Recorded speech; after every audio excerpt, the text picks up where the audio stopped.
السلام علیکم ورحمۃ اللہ وبرکاتہ۔ ناظرین، امید ہے کہ آپ لوگ خیریت سے ہوں گے۔ تو آئیے انوار الحدیث کا درس ہمارا چل رہا ہے۔ آج ہمارا انوار الحدیث کا درس نمبر 2 ہے۔ پوری توجہ کے ساتھ اس ویڈیو کو بھی سماعت کریں اور اپنے علم میں اضافہ کریں۔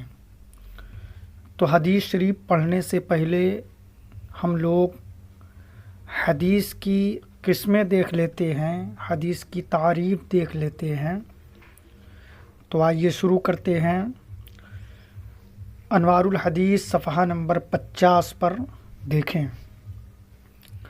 حدیث کی تعریف اور اس کی قسمیں۔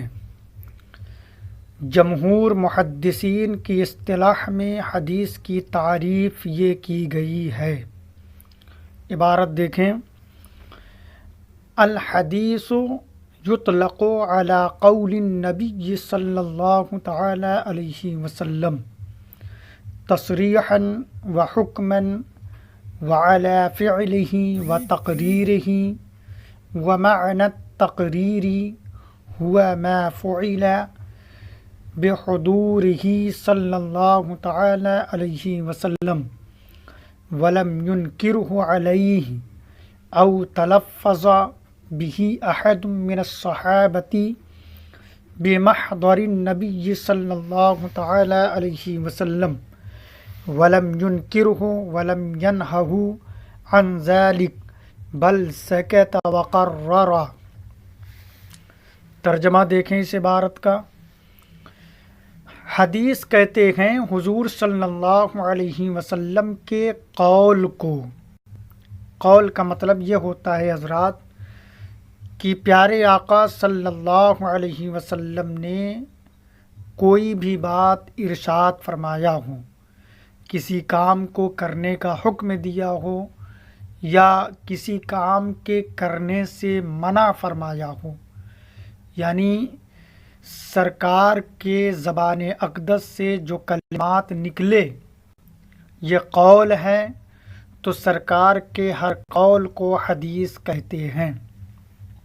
آگے دیکھیے، وہ صراحتاً ہو یا حکماً، اور حضور صلی اللہ علیہ وسلم کے فعل کو، یعنی نبی اکرم صلی اللہ تعالی علیہ وسلم کے قول کو بھی حدیث کہتے ہیں اور سرکار کے فعل کو بھی حدیث کہتے ہیں۔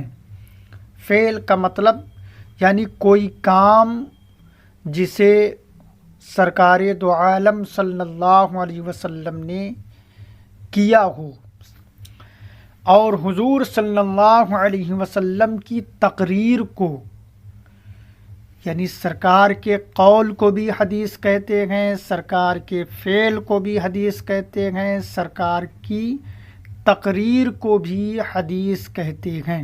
کہتے ہیں تقریر کا مطلب یہ ہے کہ حضور صلی اللہ علیہ وسلم کے روبرو کوئی کام کیا گیا اور حضور صلی اللہ علیہ وسلم نے اسے منع نہیں فرمایا، تو یہ سرکار کی تقریر ہے۔ یعنی صحابی کے کام کرنے پر نبی پاک صلی اللہ علیہ وسلم نے منع نہیں فرمایا، اس کا انکار نہیں کیا، روکا نہیں، تو یہ سرکار کی تقریر ہو گئی۔ صحابی کا عمل ہے اور پیارے آقا صلی اللہ علیہ وسلم اس کام پر خاموش ہیں، انکار نہیں فرما رہے ہیں، نفی نہیں کر رہے ہیں، تو یہ سرکار کی تقریر ہوئی۔ تو سرکار کی تقریر کو بھی حدیث کہتے ہیں۔ آگے دیکھیں، یا صحابہ کرام رضی اللہ تعالی عنہم میں سے کسی نے کوئی بات کہی اور حضور صلی اللہ علیہ وسلم نے اسے رد نہیں کیا بلکہ خاموش رہے اور عملاً اسے ثابت فرما دیا، تو یہ بھی سرکار کی تقریر ہو گئی۔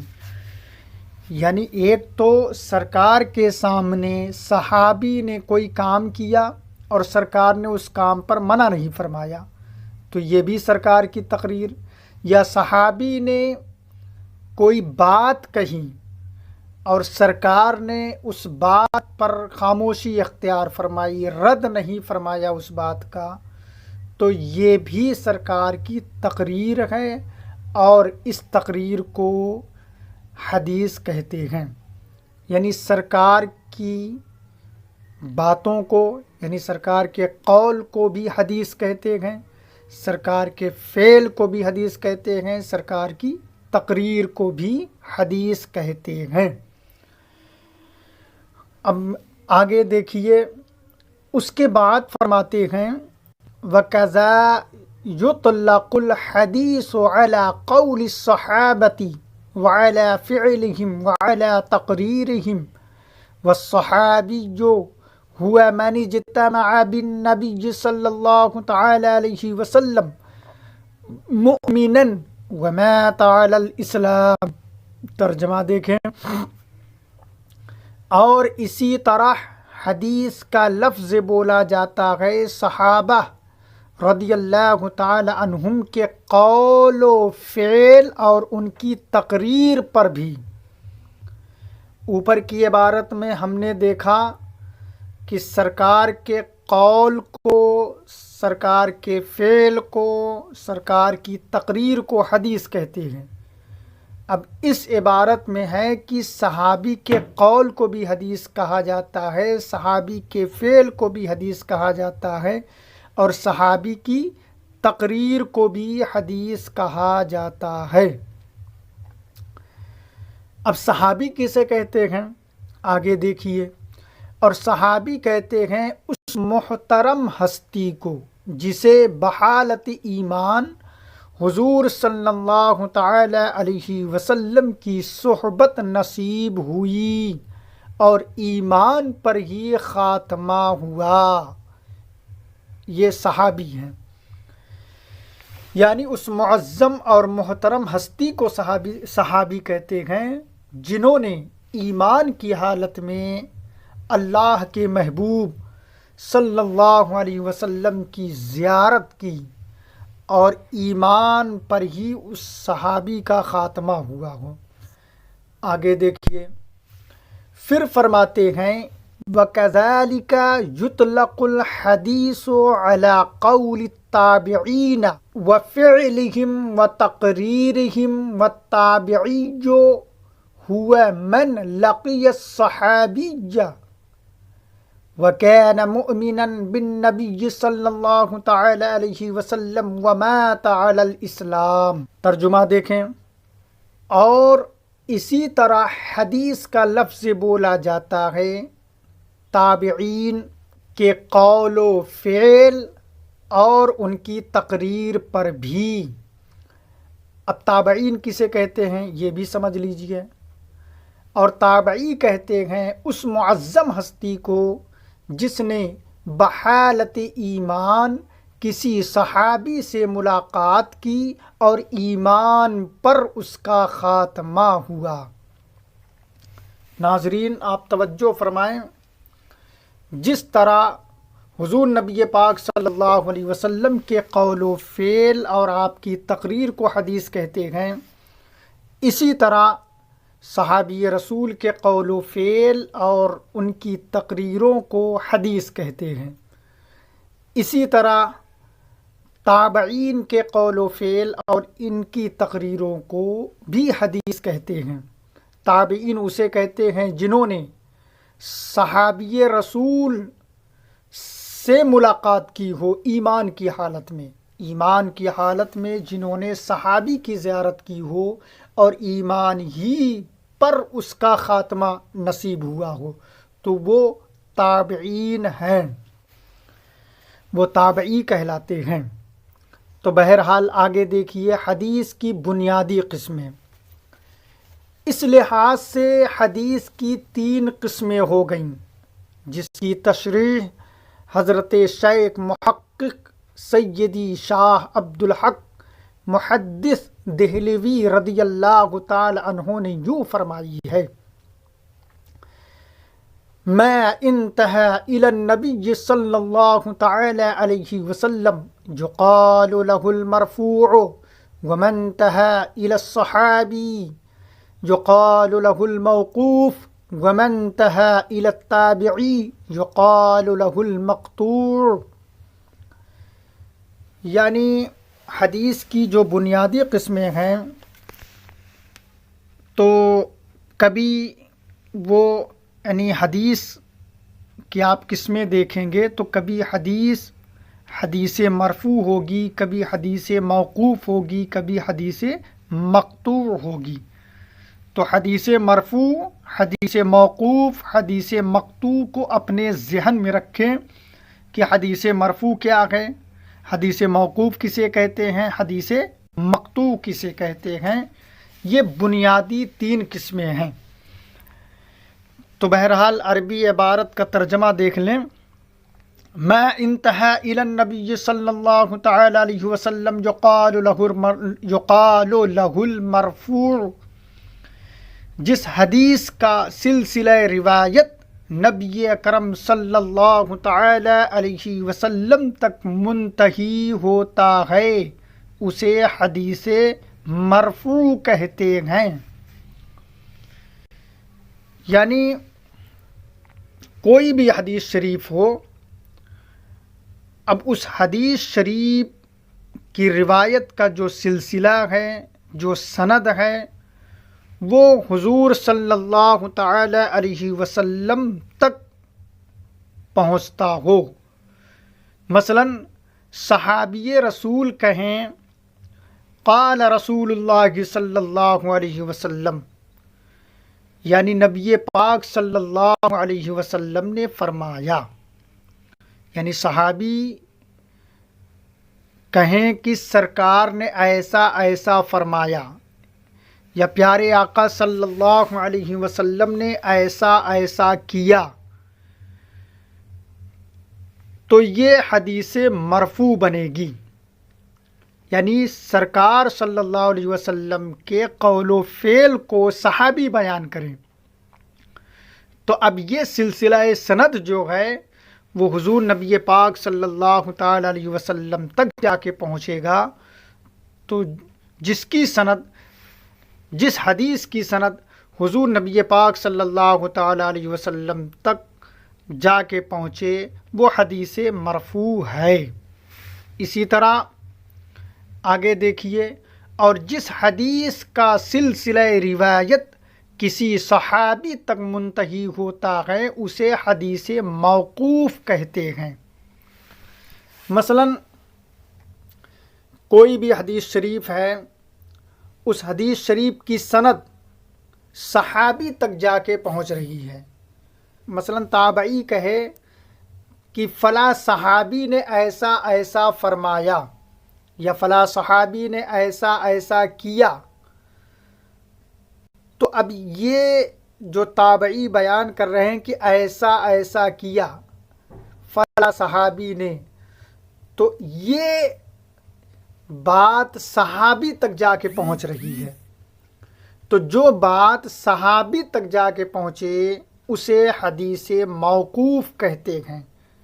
یعنی وہ بات جو سرکار تک نہ پہنچے بلکہ صحابی تک پہنچے.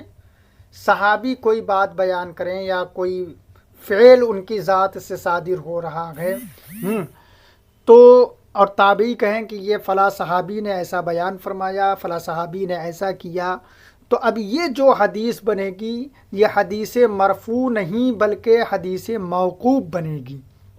یعنی سرکار کے قول و فعل کو ہم حدیث مرفوع کہیں گے. یعنی جس کی سند سرکار تک جا کے پہنچ رہی ہو وہ حدیث مرفوع بنے گی، اور جس حدیث کی سند صحابی تک جا کے پہنچے وہ حدیث موقوف بنے گی. اسی طرح آگے دیکھیں، اور جس حدیث کا سلسلہ روایت کسی تابعی تک منتہی ہوتا ہے اسے حدیث مقطوع کہتے ہیں. مثلا کوئی بات اگر تابعی بیان کریں یا کوئی کام تابعی کریں تو اب یہ بات جو بنے گی یہ حدیث مقطوع بنے گی. یعنی جس حدیث کا سلسلہ سند تابعی سے جا کے ملتا ہو تو وہ حدیث حدیث مقطوع کہلائے گی. یعنی اس حدیث کا سلسلہ سند جو ہے وہ نہ صحابی تک پہنچ رہا ہے اور پھر صحابی سے اوپر نہ حضور نبی پاک صلی اللہ تعالی علیہ وسلم تک پہنچ رہا ہے، بلکہ تابعی تک، صرف تابعی تک وہ بات پوری ہو جا رہی ہے کہ فلاں تابعی نے ایسا کہا ہے، تو اب یہ حدیث جو کہلائے گی وہ حدیث مقطوع کہلائے گی. آگے دیکھیے حدیث کی دینی حیثیت. یہ امر محتاج بیان نہیں ہے کہ احکام شرعیت کا پہلا سرچشمہ قرآن عظیم ہے، کہ وہ خدا کی کتاب ہے اور قرآن عظیم ہی کی صراحت و ہدایت کے بموجب رسول خدا صلی اللہ علیہ وسلم کی اطاعت و اتباع بھی ہر مسلمان کے لیے لازم و ضروری ہے، کہ بغیر اس کے احکام الہی کی تفصیلات کا جاننا اور آیات قرآنی کا منشا و مراد سمجھنا ممکن نہیں ہے. اس لیے اب لا محالہ حدیث بھی اس لحاظ سے احکام شرع کا ماخذ قرار پا گئی کہ وہ رسول خدا کے احکام و فرامین، ان کے اعمال، افعال اور آیات قرآن کی تشریحات و مرادات سے باخبر ہونے کا واحد ذریعہ ہے. اب ذیل میں قرآن مبین کی وہ آیات کریمہ ملاحظہ فرمائیں جن میں نہایت صراحت و وضاحت کے ساتھ بار بار رسول انور صلی اللہ علیہ وسلم کی اطاعت و فرما برداری اور اتباع و پیروی کا حکم دیا گیا ہے. پہلی آیت دیکھیں جس میں پیارے آقا صلی اللہ تعالی علیہ وسلم کی اطاعت و فرما برداری کرنے کا حکم دیا گیا ہے. اللہ تبارک و تعالی نے ہمیں حکم فرمایا. بسم اللہ الرحمن الرحیم. یا ایھا الذین آمنوا اطیعوا اللہ ورسولہ ولا تولوا عنہ. ترجمہ دیکھیں، اے ایمان والو اللہ اور اس کے رسول کی اطاعت کرو اور رسول سے روگردانی نہ کرو. دوسری آیت دیکھیں، وَأَطِيعُوا اللَّهَ وَرَسُولَهُ وَلَا تَنَازَعُوا فَتَفْشَلُوا. اللہ اور اس کے رسول کی اطاعت کرو اور آپس میں مت جھگڑو کہ بکھر کر کمزور ہو جاؤ گے. تیسری آیت دیکھ لیں، وَمَا أَرْسَلْنَا مِن رَّسُولٍ إِلَّا لِيُطَاعَ بِإِذْنِ اللَّهِ. اور ہم نے کوئی رسول نہیں بھیجا مگر اس منصب کے ساتھ کہ اللہ کے حکم سے اس کی اطاعت کی جائے. آگے دیکھیں چوتھی آیت، قُلْ إِن كُنتُمْ تُحِبُّونَ اللَّهَ فَاتَّبِعُونِي يُحْبِبْكُمُ اللَّهُ. اے رسول آپ لوگوں سے فرما دیجئے کہ اگر تم خدا سے دوستی کا دم بھرتے ہو تو میری پیروی کرو، خدا تمہیں اپنا دوست بنائے گا. پانچویں آیت دیکھ لیں، فلا وربک لا یؤمنون حتی یحکموک فیما شجر بینہم. آپ کے رب کی قسم وہ ہرگز مسلمان نہیں ہو سکتے جب تک کہ اپنے ان معاملات میں آپ کو اپنا حاکم نہ مان لے جن میں ان کے آپس کا جھگڑا ہے. چھٹویں آیت دیکھ لیں، اطیعوا اللہ واطیعوا الرسول واولی الامر منکم فإن تنازعتم فی شیء فردوه الی اللہ والرسول.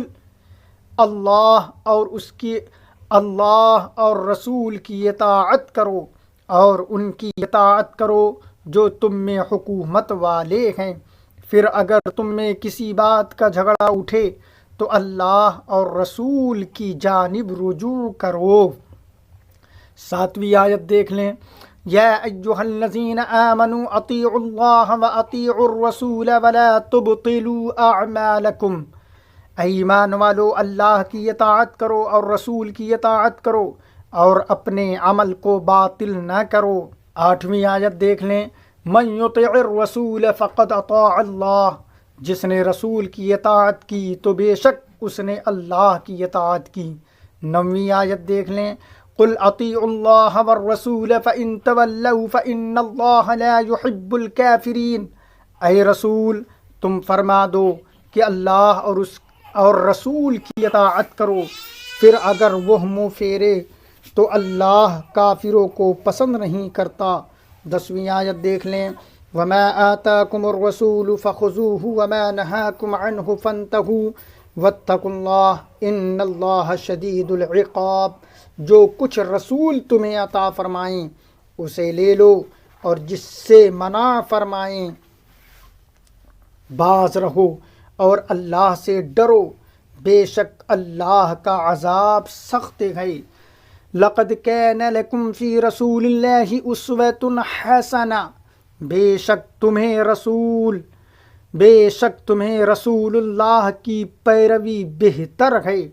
حضرات، مذکورہ بالا آیات قرآنیہ کی روح سے اہل اسلام کے لیے رسول اکرم صلی اللہ تعالی علیہ وسلم کی ذات گرامی کا مرکز اطاعت اور مرجع اتباع ہونا واضح طور پر ثابت ہو گیا۔ لہٰذا اس اعتبار سے اب رسول خدا صلی اللہ تعالی علیہ وسلم کا ہر حکم ہمارے لیے اسی طرح واجب الاطاعت ہے، جس طرح قرآن کے ذریعہ ہم تک پہنچنے والا کوئی حکم خداوندی ہمارے لیے واجب الاطاعت ہے، کیونکہ رسول کا حکم بھی بالواسطہ خدا ہی کا حکم ہے۔ سامعین، اس ویڈیو کو بار بار سنیں تاکہ آپ کو پتہ چل سکے کہ بنیادی طور پر حدیث کی کتنی قسمیں ہیں، اور رسول پاک صلی اللہ تعالی علیہ وسلم کی اطاعت و فرما برداری کرنا کس قدر ضروری ہے، اور رسول کی فرما برداری کرنے کے لیے ضروری ہے کہ سرکار کی حدیثوں کو سمجھا جائے، سرکار کے قول و فعل کو جانا جائے، صحابہ کرام کے قول و فعل کو سمجھا جائے، تابعین کے اقوال کو جانا جائے، تاکہ صحیح طریقے پر اللہ کے محبوب صلی اللہ تعالی علیہ وسلم کی اطاعت و فرما برداری ہم کر سکیں۔ بہرحال امید ہے کہ ہماری ساری باتیں آپ حضرات کو سمجھ میں آئی ہوں گی۔ اگر ویڈیو اچھی لگے تو آپ مجھے دعاؤں سے نوازیں اور لائک سبسکرائب ضرور کیجئے۔ السلام علیکم ورحمۃ اللہ وبرکاتہ۔